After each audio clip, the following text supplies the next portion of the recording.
അസ്സലാമു അലൈക്കും വറഹ്മത്തുള്ളാഹ്. ഇന്നലത്തെ മുഷാവറ യോഗം കൂടുമ്പോൾ ഭയങ്കര പ്രതീക്ഷ ഉണ്ടായിരുന്നു. പക്ഷേ ഒക്കെ ആസ്ഥാനത്താക്കിയിട്ടാണ് മുഷാവറ യോഗം പിരിഞ്ഞത്.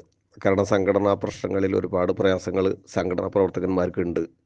നിഷ്പക്ഷമായി സമസ്തയെ സ്നേഹിക്കുന്ന നിഷ്കളങ്കരായ ഒരുപാട് പ്രവർത്തകന്മാർക്ക് ഈ സംഘടനയുടെ പോക്കിൽ ഇതിനുള്ളിലുള്ള പ്രശ്നങ്ങളിൽ വലിയ വശമുള്ള ആളുകളാണ്.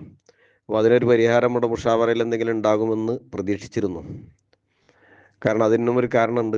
രണ്ട് ചർച്ചകൾ ഇതിന് മുന്നേ രണ്ടാം നിരയിലുള്ള നേതാക്കന്മാർ ഒരു പക്ഷത്ത്, അതായത് പഴയ കാലം മുതൽ സമസ്തക്ക് വേണ്ടി കഠിനാധ്വാനം നമ്മളൊക്കെ ചെറുപ്പം മുതൽ തന്നെ കാണുന്ന മഹാന്മാരായ നമ്മുടെ സമസ്തക്ക് വേണ്ടി ഊർജവും എല്ലാം ചെലവഴിച്ച നേതാക്കന്മാർ ഒരു പക്ഷത്ത്, ഷജറ പക്ഷത്ത് നിന്ന് ഇവരൊക്കെ ജനിക്കുന്ന കാലത്ത് ജനിക്കാത്ത ആളുകളടക്കം ഒരു പക്ഷത്ത്, ഷജറ പക്ഷത്ത്.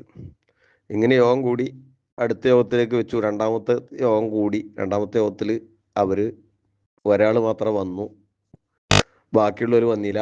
ആ പേരും പറഞ്ഞ് തൊണ്ട് തടഞ്ഞിട്ട് അവിടെ കപ്പലവിടെ നിന്നു. അതും ആസൂത്രിതമാണെന്ന് തന്നെയാണ് നമ്മളൊക്കെ വിശ്വസിക്കുന്നത്. അങ്ങനെയാണ് ആ ചർച്ച അവിടെ ഉണ്ടായത്. പിന്നീടാണ് മുഷാവറ യോഗം വരുന്നത്. ഇവിടെ വേറൊരു കാര്യം കൂടി നമ്മൾ ഓർക്കേണ്ടതുണ്ട്. ഇവിടെ ഇതിൻ്റെ മുന്നേ സമുന്നതരായ നമ്മുടെ നേതാക്കന്മാർ മലപ്പുറത്തേക്കൊരു മസ്ലഹത്തിന് വിളിച്ചിരുന്നു. ആ മീറ്റിങ്ങിൽ നമ്മുടെ ഭാഗത്തു നിന്നുള്ള സമസ്ത നേതാക്കന്മാർ പങ്കെടുത്തു. ഷജറപക്ഷത്തു നിന്ന് ആരും വന്നില്ല. അങ്ങനെയും വഴിമുട്ടി.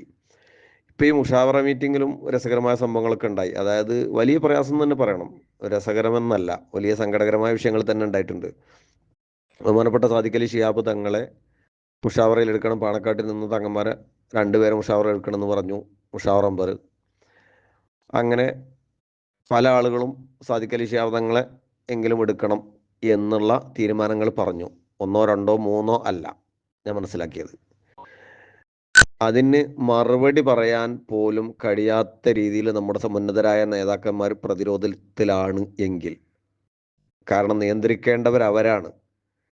ഇങ്ങനെ മുഷാവറ മെമ്പർമാർ പറയുന്ന ചോദ്യത്തിന് പോലും എന്നൊരു മറുപടി പറയാൻ പോലും കഴിയാത്ത വിധമാണ് നമ്മുടെ നേതാക്കന്മാർ എങ്കിൽ, അതിനേക്കാൾ അപ്പുറം വേറെ രസം എന്താ വെച്ചാൽ, സാദിഖ് അലി ശിഹാബ് തങ്ങളെ മുഷാവറയിൽ എടുക്കണമെന്ന് പറഞ്ഞപ്പം ഉമർ ഫൈസി അടക്കമുള്ള നേതാക്കന്മാരുടെ സദസ്സിലുണ്ട്.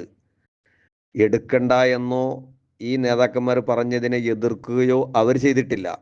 എന്നിട്ട് പോലും നമ്മുടെ നേതാക്കന്മാർ, ആലിക്കുട്ടി ഉസ്താദിന്റെ ക്ഷീണം നമുക്കറിയാം, ബാക്കിയുള്ള നേതാക്കന്മാരൊക്കെ ഉണ്ടല്ലോ അവിടെ,